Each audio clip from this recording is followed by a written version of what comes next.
আমি আশাবাদী মালয়েশিয়ার সকল সেক্টরে কলিং ভিসা চালু হোক, কেননা অনেক ভাই বাংলাদেশে বেকার অবস্থায় ঘোরাফেরা করতেছেন। দেখা যায় টাকা পয়সা ইনকাম করতে পারতেছেন না। যদি আপনি মালয়েশিয়া আসেন, এখানে এসে দেখা যায় মাস শেষে অনেক টাকা ইনকাম করতে পারবেন।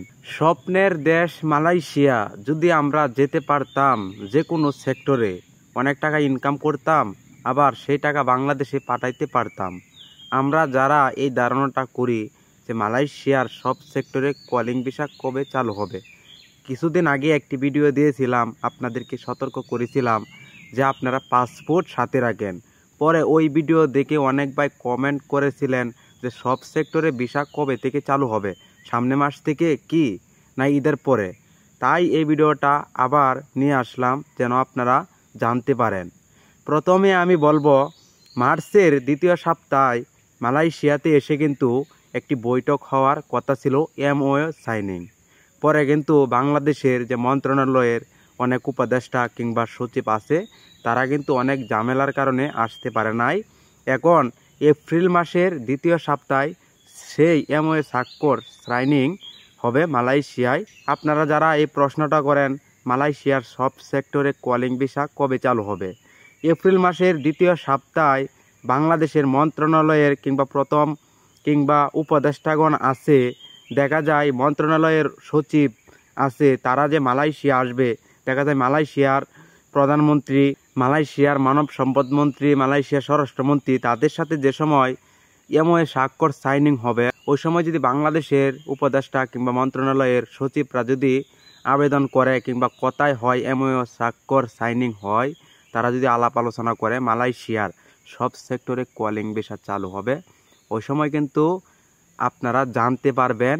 এবং ওই সময় মালয়েশিয়ার সকল সেক্টরে কলিং ভিসায় লোক আসতে পারবে যদি কলিং ভিসা চালু করা হয়। মালয়েশিয়া এমন একটি দেশ, এখানে এমওইউ স্বাক্ষর ছাড়া কিন্তু মালয়েশিয়ার সকল সেক্টর চালু হবে না। এতএব আমরা কি বুঝতে পারলাম, এপ্রিল মাসের দ্বিতীয় সপ্তাহে যে মিটিংটা বসবে, ওই মিটিংয়ে যদি আলাপ আলোচনা করে এরপরে যদি সকল সেক্টরে কলিং ভিসা খোলা হয়, পরবর্তীতে আপনারা জানতে পারবেন। আমি এই জন্য আপনাদেরকে বলি, আপনারা পাসপোর্ট সাথে রাখেন। যে সময় মন্ত্রণালয় থেকে ঘোষণা দিয়ে দিবে মালয়েশিয়ার সকল সেক্টরে কলিং ভিসা চালু হয়ে গেছে, এখন তোমরা মেডিকেল করো, ভালো একটি এজেন্সি ধরে, ভালো একটি অফিস। দেখা যায় অনেক গ্রাম অঞ্চলের দালালরা আপনাদেরকে বলে এমুক সেক্টর খোলা হয়ে গেছে, পাসপোর্ট দাও, মেডিকেল করো, টাকা পয়সা দাও। দেখেন, আপনারা ওইসব কথায় কান দেওয়া যাবে না। এক কথায় যে সময় বাংলাদেশের মন্ত্রণালয় থেকে ঘোষণা দেওয়া হবে মালয়েশিয়ার বাজার খুলে দেওয়া হয়েছে, সকল সেক্টর কলিং ভিসা দিয়ে আসতে পারবেন। যেহেতু মালয়েশিয়া বৈধ উপায়ে আসার উপায় কলিং ভিসা। কলিং ভিসা ছাড়া অন্য কোনো বিষয় নিয়ে যদি আপনারা আসেন, এটা হলো বৈধ উপায় না। আপনারা যদি কাজের ক্ষেত্রে আসেন, কাজ করতে, আমি আশাবাদী মালয়েশিয়ার সকল সেক্টরে কলিং ভিসা চালু হোক, কেননা অনেক ভাই বাংলাদেশে বেকার অবস্থায় ঘোরাফেরা করতেছেন। দেখা যায় টাকা পয়সা ইনকাম করতে পারতেছেন না।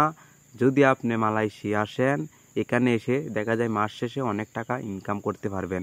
আর মালয়েশিয়া দেশটি কিন্তু অনেক ভালো, এখানে কাজ করাটা দেখা যায় শান্তির একটি দেশ। এখানে আবহাওয়ার দিকটা আমি বলি যদি, এটাও অনেক ভালো একটি দিক। এক কথায় মালয়েশিয়া এক একটি প্রবাসীর জন্য কাজ করাটা অনেক ভালো একটি দিক। কেন জানেন, দেখা যায় একটি কোম্পানিতে কাজ করতেছেন, কোম্পানি বেতন নিয়ে ঘোরায় না, মাসের বেতন প্রতি মাসে মাসে দিয়ে দেয় 4 তারিখ, 5 তারিখ, 6 তারিখ। আমি এই সমস্ত বিবেচনা করে দেখলাম যে মালয়েশিয়া প্রবাসীরা এসে কাজ করাটা অনেক ভালো পায়। অন্য অন্য কান্ট্রিতে দেখা যায় কাজ করে টাকা দেয় না, কিন্তু মালয়েশিয়া একটি খারাপ দিক আছে, যারা অবৈধ হয়ে কাজ করে তাদেরকে কাজ করায় টাকা দিতে চায় না।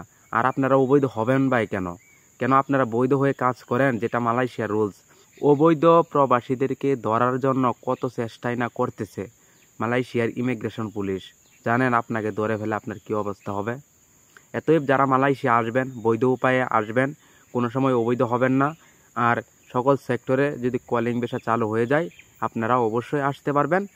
একটু ধৈর্য ধরেন। যারা প্রশ্নটা করেন যে কবে থেকে চালু হবে, এটা আমি শিওরভাবে বলতে পারবো না। যে সময় বাংলাদেশের মন্ত্রণালয়ের দেখা যায় সচিব উপদেষ্টারা এমওএ স্বাক্ষর সাইনিং বৈঠক বসবে, ওই সময় যে আলাপ আলোচনা করবে, যদি মালয়েশিয়ার শ্রমবাজার খুলে দেওয়া হয় সকল সেক্টরে, ওই সময় আপনারা জানতে পারবেন, আসতে পারবেন।